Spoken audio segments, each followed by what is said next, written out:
I'm Jason from Rebel Force Radio, and with me, my good friend and yours from Chicago, Jimmy Mack. Hey, hey, thank you so much for joining us here.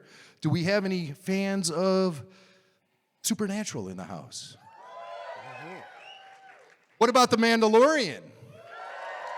Well, we're going to be talking about both of those great franchises and much more. What am I leaving out?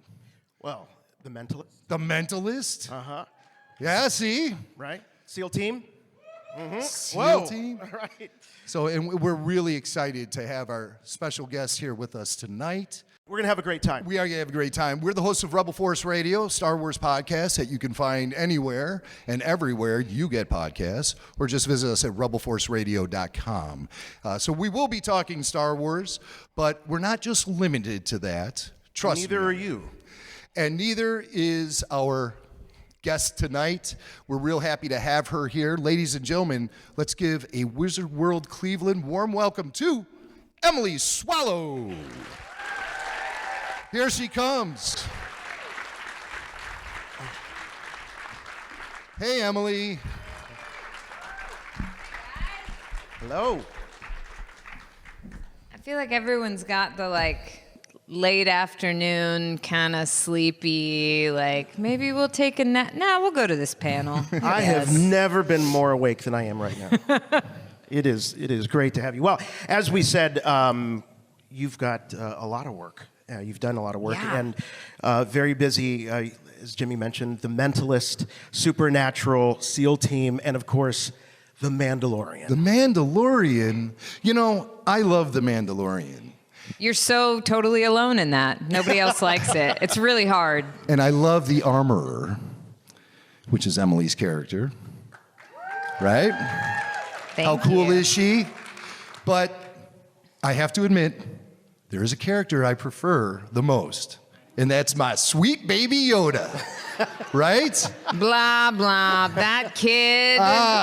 So does he steal the spotlight from you actors? He's there on the pretty show? cute. I mean, the thing is, though, I only had that one scene with him, and he was in a bag. He wasn't Right. doing anything fancy. So I was not prepared for the force that is Baby Yoda, who we were officially told by Disney not to call Baby Yoda. We know. But I think they've given up on that. This was a few months ago. They were like, it's the child. Right. It's pointless. They sent us the memo, Oh, did they really? and we said, sorry, can't help you It's with a that. train that they It's cannot Baby Yoda. stop. Yeah. Do you remember the first time you actually saw Baby Yeah. Yoda? And so what was racing through your mind when you were I was made like, aware? oh, it's such a cute little, wah. And it's so weird because it's like a puppet, but he's freaking adorable. He's so cute. He is adorable. Yeah. He is adorable. You said that they just had him in a bag. Yeah. Do you kind of wince when you see them kind of just jostling the thing around? Because Well, he's didn't so you? light? Yeah. Well, yeah, they punched him in his little head. I mean, when they had him in the bag when I met him, he was being well tended to. Nobody was misbehaving. But yeah, I don't think there's anyone who saw that scene where they're punching the bag that wasn't like, what the? No! Oh. Does Baby Yoda wear diapers? He doesn't need them. No, he doesn't. Oh. So I guess the Force handles Yeah. that as well. The Force does work in mysterious Parents ways. everywhere are going to be like, where can I get that force? Yeah, no doubt. Save money on diapers?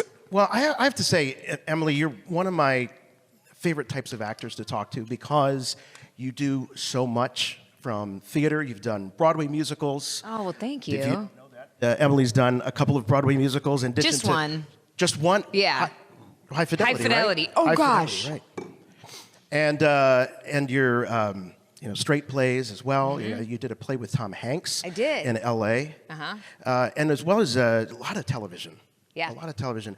And not just any television, but shows that have a lot of mythology to them, like Supernatural, Yeah. like The Mandalorian. And in some cases, you come in relatively late, like with Supernatural. You come in 11 out of 15 seasons. What's that like to kind of just be thrown into a world where you have fans like this? Oh, boy. I learn every day how little I actually know about Supernatural. No, I mean, unfailingly, someone will ask me a question at a convention, and I just go, what do you think? I mean, it's incredible. I tried when I got cast to do some research about who this who the darkness was and what her origins were, and I knew enough to help me with my own backstory. But sometimes I think that the writers don't even remember what they've created, because there's so many different tangents that have happened. And now, in this last season, they're trying to bring back all these characters. And could you imagine if they brought back like every single character that they've ever? It's ridiculous. Could you imagine? Might, maybe. Oh, I don't know. You don't know? I don't know if they're bringing back every character. Right. Just I know they're really... trying to bring back a lot. Yeah, because it's winding up. I think May is when the final season. 15 years, 15 seasons. It's crazy. Amazing. What a run! What a run! Amazing. Is it hard for you to be looking forward to that final day you're going to be on the set working with the crew and the cast and everything? Have you given that any consideration? It's very bittersweet. It's, I was on there for season 11, and then I haven't been back since. So, until this season. So going back for season 15 was definitely, like, when they told me that they wanted to bring me back, I was so excited and honored that, like, Rob and I were talking about how nice it is to feel like we're still relevant on the show, because they have introduced so many phenomenal characters. But yeah, it's, I think there's less than like 30 days left of filming now. So the mood is everyone's a little emotional. There's tears sometimes. And then sometimes people are just like, get through it. So when you find out that you're playing a role like, God's sister, for example, how do you sit in that meeting and get sort of briefed on this character? Is it really just the script? Is that what informs you, or do you get a lot of backstory to catch up? I did not get a lot of backstory. From what I remember, I auditioned for a character that they said was some supernatural being who. I don't remember exactly what they told me about her. They did not say that she was God's sister. They said that she was called the Darkness, so that part was kind of obvious. But yeah, I got just a teeny bit of the backstory and how exactly she was linked to them. And the thing that I had to connect to the most, because, there's a lot of things that I can relate to as an actor, but one of them is not being an all-powerful being who can suck people's souls. Really? I don't really have a frame of reference for that.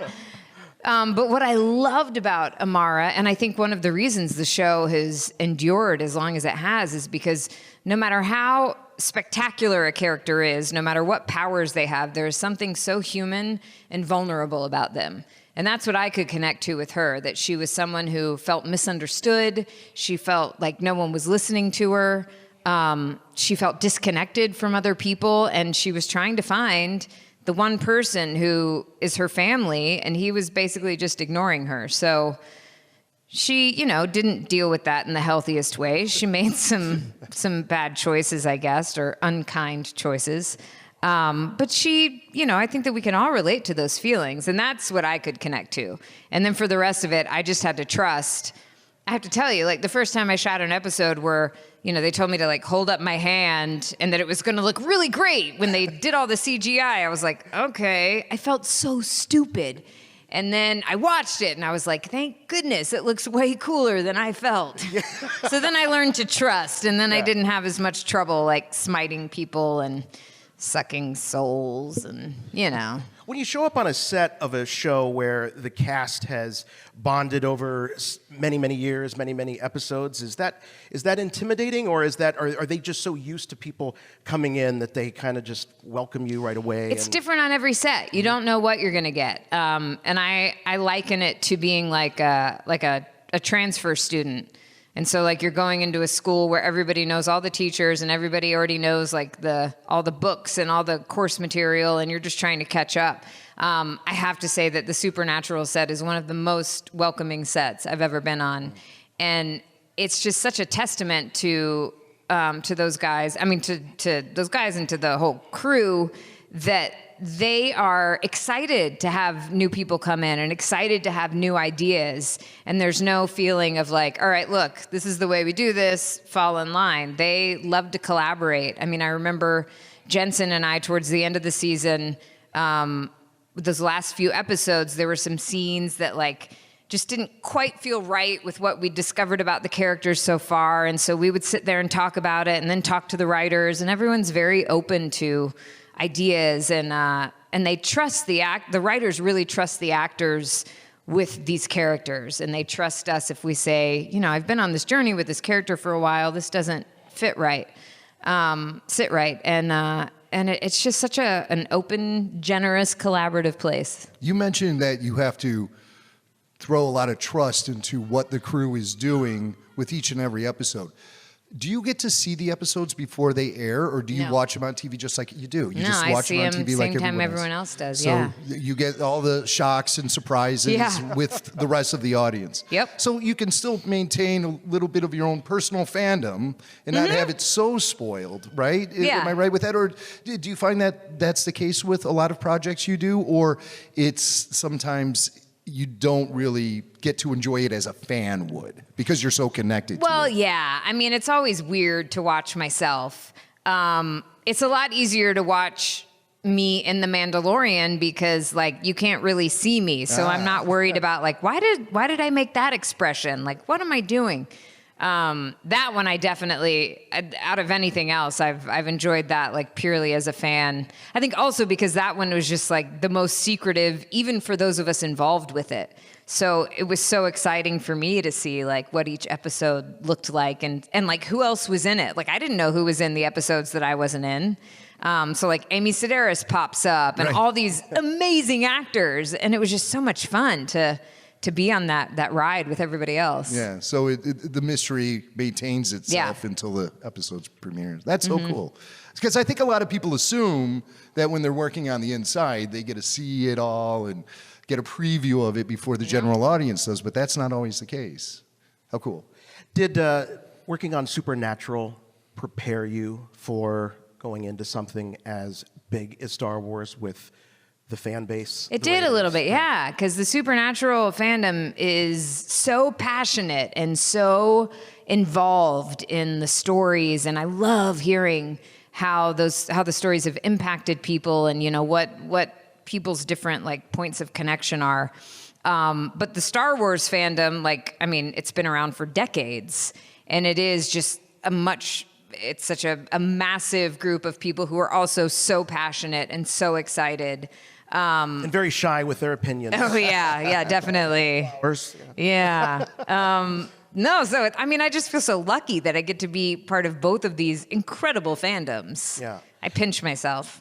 Now, when you went in for The Mandalorian, you didn't know that it was a Star Wars project, right? I knew 'Cause that that it Filoni was- guy is real cagey.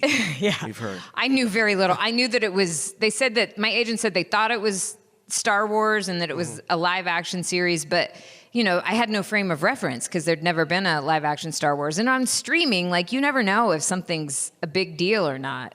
There's shows that we don't even hear about. I will audition for something and I'm like, oh, this must be a new show. And I find out it's been on for 3 or 4 seasons. So this, I knew was something Star Wars related, but my audition was so low key. It was just me in a room with a casting assistant and a camera. There was nobody else connected to the project in there. Did they put a bucket over your head or anything? Yeah, that was the first time I've auditioned for someone who was supposed to be wearing a mask. I was like, am I supposed to do anything different? Yeah, And did they said, tell "No." you that you'd be masked when you were auditioning? They did, Okay. yeah, because I think there's some actors who might not want to do that, understandably. But I was like, no, I think that's great.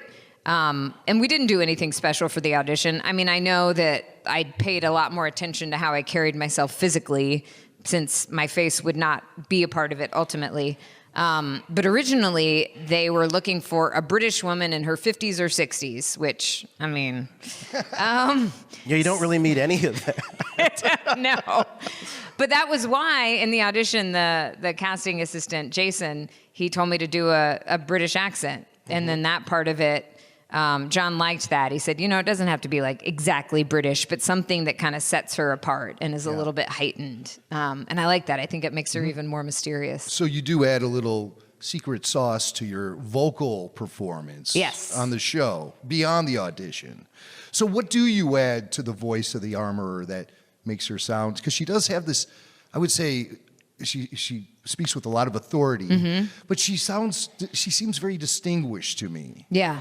And so what do you find you throw into that performance that builds upon that? Well, I think what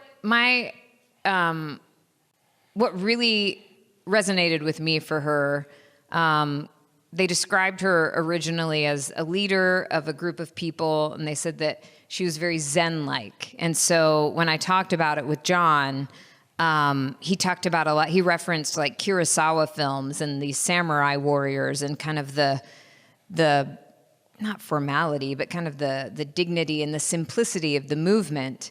And I felt like she never really moved quickly. There's nothing urgent about her. Until she needs to kick some stormtroopers' butts. Yes. She knows how to dish it out when she needs to. But I really loved that she carried her authority in a way that was not aggressive at all. She knew she had the respect of all those warriors, and so vocally, I just felt like she also needed to be very measured and very patient, and not very reactive to things. I felt like she was just always taking everyone in and kind of waiting for the moment when she needed to intercede. I mean, that whole fight breaks out between those two macho guys. And she's just sitting there. She's like, I'm going to keep stacking my Beskar. This is going to be fine. And then at the moment where, like, they have their blades to each other's necks, then she's like, okay. Guys. All right, guys. Simmer down. Yeah, she's the keeper of the history of the Mandalorian, too. And so she has a huge responsibility. Yeah. The first time you got to the phrase, this is the way, did you immediately know it was going to catch on and be a popular tagline? Not the way that it has. Yeah. I loved it. That I remember was in my audition scene. One of them was very similar to that scene in chapter 3 with that fight. And when she says, this is the way. I mean, it definitely, there was something about it that kind of made me go, oh, this is significant. But I did not know it would be significant with a capital S. Yeah. So you see memes and everything out there based on that phrase that you really kickstarted. And how do you feel when you see it spreading into pop culture that way? Yeah, how about it? Huh? I nerd out. I'm like, oh my gosh, I said that. Yes, you did. Yes, you did. So once you found out it was Star Wars, what did you draw from? What kind of a fan or even just observer of Star Wars were you going into that? Would you have considered yourself a fan prior? I was a fan, but I did not know the depth of the canon.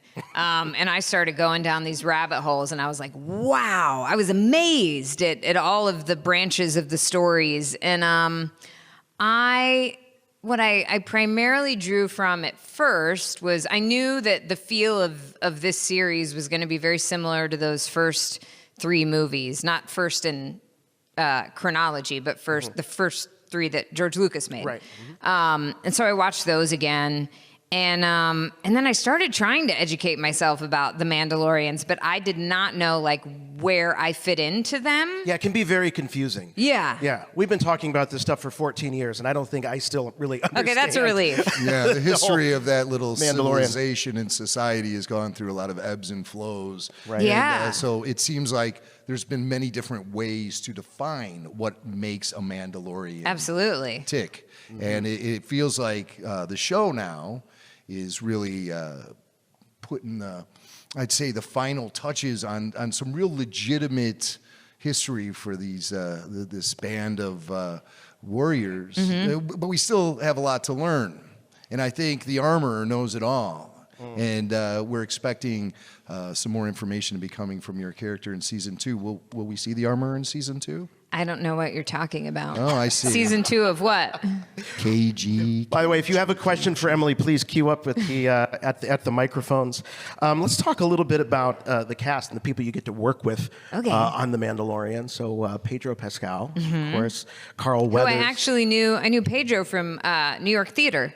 We had met years ago, and then he and I were also on The Mentalist at the same time. Oh, wow. All right. So it is funny because you've been in so many different TV projects.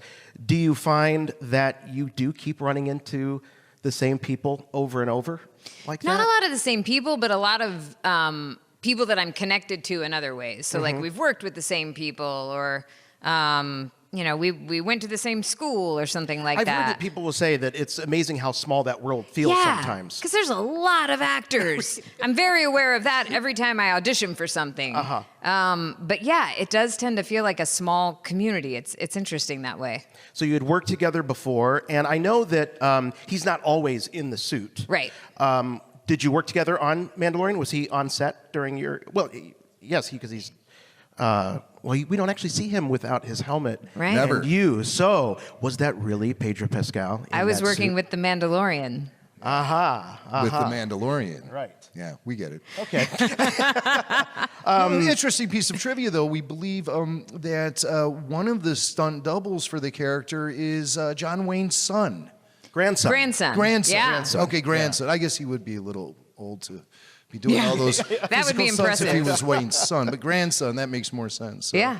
Does he ever mention his famous grandfather on the set at all? Does it ever come up? Yeah, it came up, and never like, hey, do you know who I am? Well, of course, yeah. But I think it just comes up in conversation because other people know it, and he's proud to be in that line of incredible performers. Yeah. But he's not ever like, hey, look at me, guess who I am?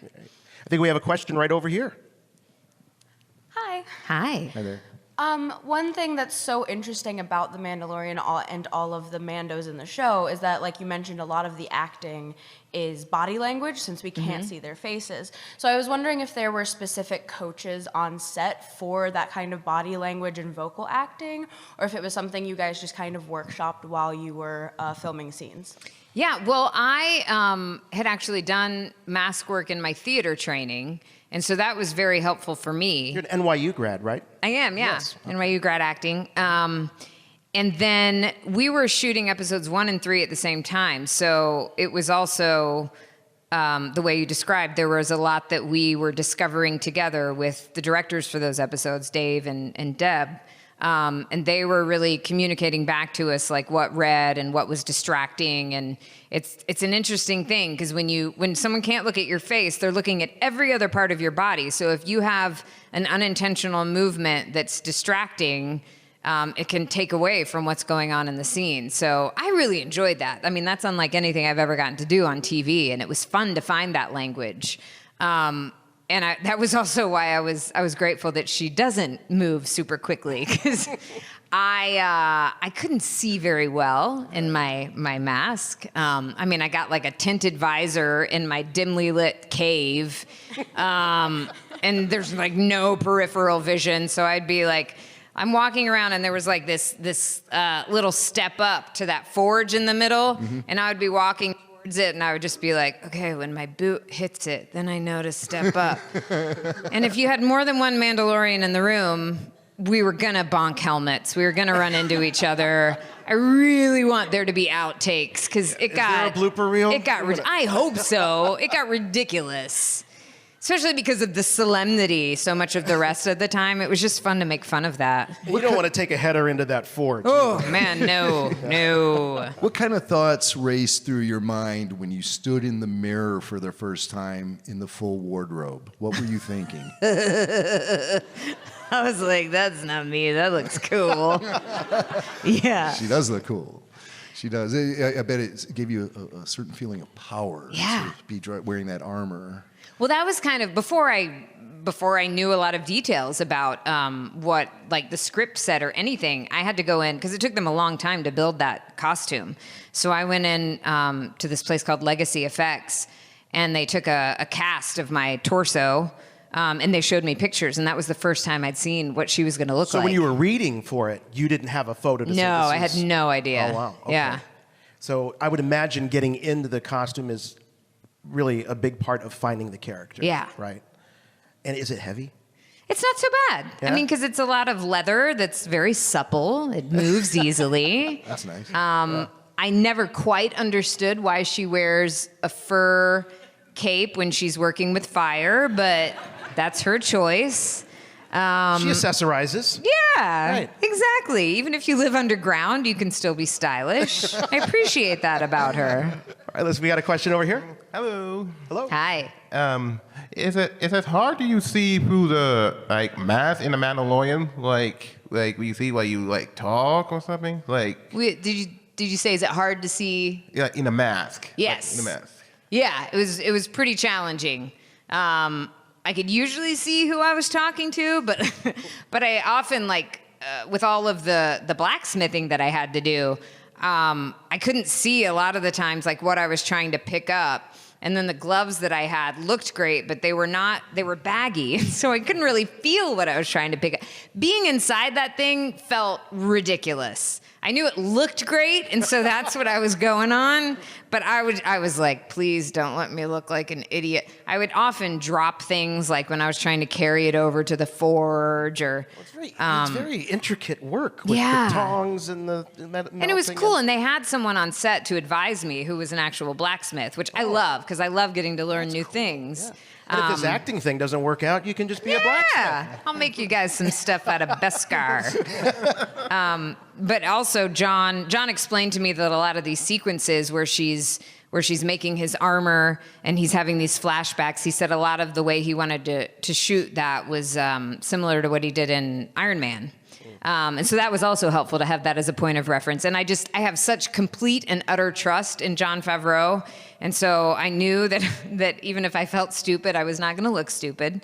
And it was able to be edited together in a way that was smoother so that you didn't know that I couldn't always see and I couldn't always pick things up. We made it work. I believe with Anthony Daniels, the actor who played C-3PO, they would often put tape on the inside of his palm so he could actually just Oh, stick the things man. and lift it up. So that's a little tip you could I'm take gonna back use to the that, set. yeah. Also with Anthony, he was a mime. He was trained in the art of mime. And so do you find yourself kind of relying on maybe a similar technique to get across emotion or any kind of feeling for the character? You mentioned you were trained in the art of acting with a mask on, and I know that's something that they do teach in theater school. So I don't think that I drew from mime, but when I was in high school, my boyfriend at the time, we won the district thespian competition with a duet pantomime. wow. So, do you still remember the act? Maybe we can. well, I can't do it by myself because it was a duet pantomime. Oh, I see. Yeah, But we can sorry. improvise. Me and Swank can make it a trio. No, you guys wouldn't want to see that, would you? No. I think we have another question. Actually, let's go. We'll get right to you, but let's volley back and forth. So one of the great things about The Mandalorian was that, as you say, the costumes and the props were fantastic. For you, or if any of your cast members, do you know if any of those maybe disappeared at the end of the season, may show up in your plays? Do you know how tight the security on a Disney project is? Yeah. I mean, I was mostly joking, but not entirely. When I took very few pictures on set, and every time I did, I was like, am I going to get shot by a Disney drone at some point? Yeah. I did notice a helmet on your table, though. That didn't. A fan made that for me. Oh, that was a fan. Made. Yeah. Okay. No, I didn't That get to was- take my real helmet. Yeah. Although I did hear that some things went missing, but I think also someone got fired when that happened. So nobody was Seriously? like, I'm going to take this as a souvenir. Seriously, somebody got Yeah. fired for taking stuff off the Mandalorian? I seem set? to remember that. I hope I'm not Really? spreading gossip, but I feel like I read about that. I just find that interesting. That's all.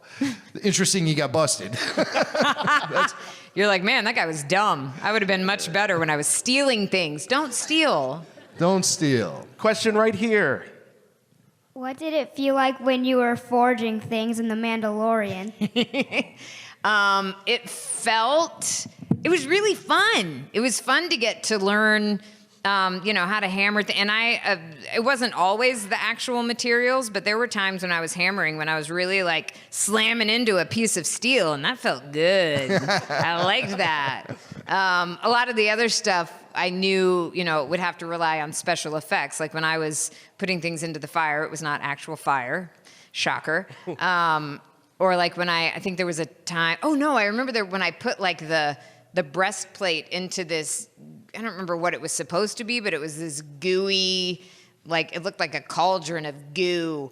And that was kind of fun to do that. It looked really weird, and then it wound up looking very cool. But I was just like, this is so weird. And it's one of those things where you're not doing it just one time. You're doing it Right. over Oh, yeah. Over and over and over. Over again. Which is one of the great things about, when you're shooting something on film. You can just keep doing it till you get it right, and nobody knows all the mistakes you make.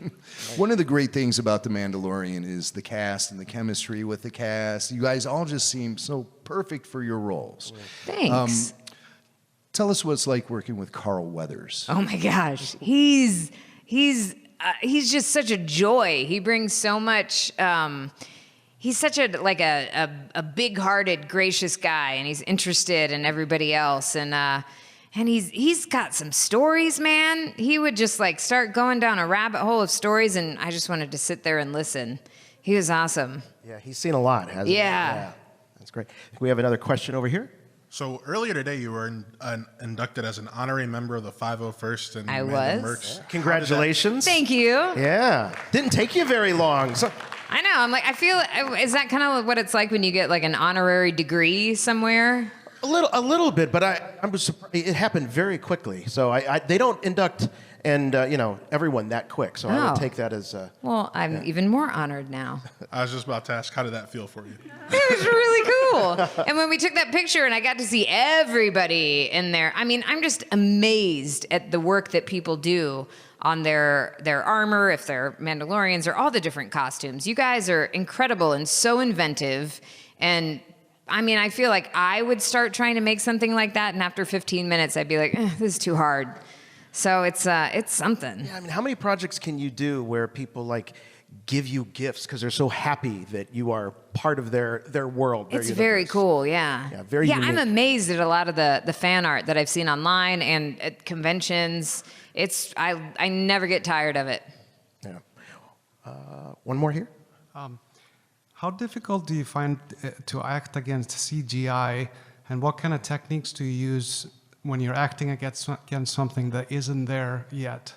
I didn't really have to do that much. I did a little bit, with the elements of my forging, but I didn't have to pretend that there were people there or creatures there that weren't there, which I'm really glad for. But when I have had to do that, and I've done some video games, and when I've had to do it there, you kind of just have to go back to being a 5-year-old and using your imagination. And it's funny how that can get rusty as we get older, but it's all still there. So I think you have to have a great willingness to not care if you look stupid, because you're going to look stupid, because you're acting with something that's not there. But then it's kind of fun. Yeah. I'd imagine the other side of that is where you have fun. Once all of the self-consciousness drops away. And that's a lot of what the theater training is. It helps you do with scene partners and things like that. So. Definitely, yeah. We also wanted to ask about Gina Carano, who is a relative newcomer to the acting world. Yeah. So what was it like working with her as well? I'm amazed, knowing how badass she is, I'm amazed at how sweet and gentle she is in person. She has this way about her that is, she's so curious because she is relatively new to acting. She's just curious about everything that's going on, and she's so appreciative of other people's work. She was constantly complimenting people, and she's very present and very in the moment, and just such a sweet, gentle spirit. And then you see her fight, and you're like, I'm not gonna mess with you. Right. But yeah, she's absolutely delightful. Do you pick up on differences depending on maybe where the actor has come from? If you're working with perhaps a real stage actor versus veteran TV actors or film actors, or in the case of, like you mentioned, Gina, who doesn't have a whole lot of experience, is it a different feeling when you're doing work and scenes with? Not necessarily. Occasionally, it's more, I guess, in the way that people approach the work. I was doing. I did a TV show called Monday Mornings that was on TNT, and it was a lot of stage actors. Alfred Molina was in it, and Bill Irwin. Show and Thank a killer you. Cast. Not many people saw it. And then there were a handful of just film and TV actors. And the thing that I noticed with that is that a lot of the theater actors, we like to do a lot of takes. And we usually Really? feel better with the ones later, whereas film and TV actors, I think they worry, not universally, but the ones that I worked with on that show, they felt like they were fresher with the first takes, and they didn't want it to get old. But I think when you're used to doing theater, you're doing it so many times that you are constantly finding ways for it not to feel old. And I know for me, like, the more relaxed I feel with material, the better work I do. And so I would rather someone else have their coverage first, so I get to run the scene a few times, and then the camera's on me, and then I'm like, okay, yeah, now I found it. I know it's usually very difficult for actors to choose, but do you have a favorite live on stage versus in front of the camera? I mean, I think my heart will always be with theater because the audience is right there. And I love that. I love that conversation that's happening. And film and TV, it's sort of amazing to me that anyone does good work sometimes, because there's so many distractions that you have to blot out. There's so many people watching you at all times, and they're like sometimes, right here next to you, and you're doing a scene, but like you don't see them on camera. And you don't really know. You don't have an audience. Right. And like the people that are watching you can't react because they would make noise and that would ruin the shot. So you're kind of acting in a vacuum. And it's months until you get that response. Yeah. I mean, we shot The Mandalorian out of order, and all my work was done by November of 2018. And it wasn't announced, I think, until January or something. So I was already done when it had gotten announced, and then it didn't premiere. A year later. It was a year, since I had done my work on it. That's some delayed gratification. And it was a long year wait for us, too. Yeah. It was coming. I saw some fabulous photos of you at the Rise of Skywalker premiere. Oh, that was fun. And you looked amazing. Thank you. Super glamorous. Wow. Is green your favorite color? I noticed you're wearing green. Yeah. So tell us a little bit about what that experience was like, being with some real Star Wars royalty that's been established for a long time. Yeah. Guys like Billy D. Williams, of course, was there, and so many others who've been with the franchise for so long. What was it like being around all of those people and that kind of energy? I mean, I was starstruck, but I was also, it just felt like such a warm embrace into this family. And I knew that The Mandalorian was part of Star Wars, but I think getting invited to that premiere and being around those actors and feeling like, yeah, we're all telling the same collection of stories. It just felt so good. Mm-hmm. And it was also really fun because, I went to the Mandalorian premiere, and I was watching something that I was in, and I was kind of nervous. And was that the first time you had seen it? Mm-hmm. Okay. And we got to watch at the premiere. We did get to see the first 3 episodes. So that was one time where I've gotten to see something before it was released. But I was just there for the Rise of Skywalker as a guest, and it was so much fun. Yep. And it was dumb luck that I arrived at the same time as Chewbacca and got to take pictures with him. Perfect. And that happened, and I was like, I don't even need to see the movie. I'm happy. But what did you think of the movie? I loved it. Yeah. And it was thrilling to see it in a theater full of, like you said, those actors that have been a part of it for so long. And Steven Spielberg was there, and John Williams was there, and all these people who have worked together over 40 years to create these stories that we still love, and that I just think the heart of them is so incredible. It was, and when you get to see those exciting scenes on a big screen and everyone else around you is cheering and crying, and it was such a thrill. Well, I certainly hope that someday you'll actually be able to go to a movie premiere for a Mandalorian movie. How cool wouldn't would that be nice? That would be amazing. Yeah. And you can't help but think that Disney is using Disney Plus as maybe a foundation for the future of Star Wars in the cinema. Yeah. So, because it seems like there's a lot of blue sky opportunity for the franchise right now in front of it. Yeah. And I think The Mandalorian would really segue very well into movie theaters. It feels that way, yeah. Yeah. It's like watching a movie, I think, Yeah. every week. Now, you'd mentioned the fight scene in the Chapter 3, but we can't let you go without talking about that incredible fight scene at the end of the season. Yeah. We were just watching it again today, and somebody put it together to it like a music video. Yeah. Oh, cool. Yeah, right. Yeah, on YouTube. Is this It's like all on over YouTube? YouTube. Yeah, I all love over YouTube.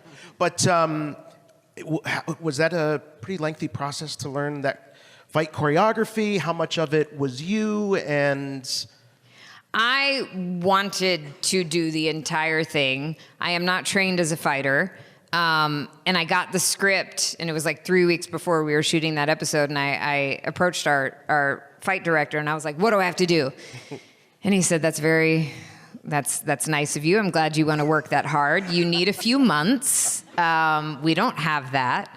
So they told me they were going to do most of it with a trained fighter, especially because I'm in a mask. So they were like, we don't really need to use you. But I did, for those 3 weeks that I had, I trained with somebody so that I could help with like some transitions. And that was definitely me, like taking all the credit at the end with that pose over the stormtroopers. That was all me. Come in at the end and do the bow. Yeah, yeah. But no, the really impressive stuff in that was a very skilled stunt performer. Wow. I have to give credit where credit is due. It is one of the most incredible fight sequences in anything my Star gosh. Wars. When that stormtrooper helmet just gets crushed off his face. Originally, John told me that when he wrote it, that she died, that she like sacrificed herself for the good of the child and Din Djarin. Baby Yoda. And then he was like, I don't think she needs to die, which I'm really glad for. Yeah. But yeah, it's such a beautiful fight, and I love that she's fighting only with her hammer and tongs. She doesn't need guns. She doesn't need a lightsaber. And talk about like I was sitting there watching it with my husband, and we were both like, "What?" It was awesome. Star Wars characters have a tendency to, go on to books and comic books and all that. Do you think you'll follow the Armorer and her adventures if she would go off into a comic book? Yeah, or definitely. something? Well, and I know like a lot of people have been asking me about this theory online based on, I think, the newest season of Clone Wars that links her to like Darth Maul because of the horns on her helmet. And I have absolutely no reason to know if that's true or not. You just tell people it's possible. Yeah, well, I guess it is. Like, I don't think they have decided. It's one of those things where I think sometimes writers write something with an intention, and then sometimes an intention is put on it by other people, and they might be like, oh, yeah, we should do that. I don't know if that will happen with this, but I'm amazed at, like, how passionately people create their own stories that could make sense. Right. Well, that's what we do. When these movies come out and these TV series come out, we love to speculate. We love to fill in the blanks until those blanks are filled in for us. Absolutely. But what an amazing opportunity to sit here and talk to you. Thank you so much. I don't think we have. Does anybody have any questions? We only have a couple of minutes left. Yeah, like 2 minutes. Anybody? Final question. We're going to wrap up with some pantomime. I think, isn't that the plan? You ready? No. Well, what would Clearly, I'm not. What would you? Clearly, you didn't win any awards for pantomime. I did not. No. Wasn't that a scene in Napoleon Dynamite? Weren't they doing some sort of pantomime? Oh, he thing? danced. Oh, he danced. Yeah. What would you most like to see the Armorer do in season 2? Oh. If you were writing it, what would you? My mind immediately goes to the idiotic. I'm like, I want to see her like try to go grocery shop or like something totally stupid like or going down the aisle. And she's trying to like get things off the shelf, but she can't quite reach them. I just think of like stupid, absurd things. Maybe she could get in the glass blowing or something. Yeah. That'd be kind of interesting. I always said, because that set that was my my armory, I guess, is this like, big domed room with that forge in the middle. And I was like, I bet she throws some killer parties in there. Fondue in that the fire in the middle. I think she really likes karaoke. Yeah. And so she's probably, whether there's other people there or not, I think she's, crooning out She's some into hits. entertaining. Yeah. I like that. Yeah, she's a good hostess. Yeah. There's nothing she can't do. Well, I don't know about you guys, but I'm really excited for season 2 now. We're going to have the Armorer's Cookbook. Right. It'll be seen on HGTV next year. It's moving. She's going to have a cooking show. Mandalorian fondue. Ladies and gentlemen, the great Emily Swallow. Yay. Thank you, guys. Thank you so much. Thank you for coming here at the end of your day. Thanks, everyone. Thank you. Our pleasure. I want to listen to your podcast. Oh, thanks, That Emily. would be great. Thanks.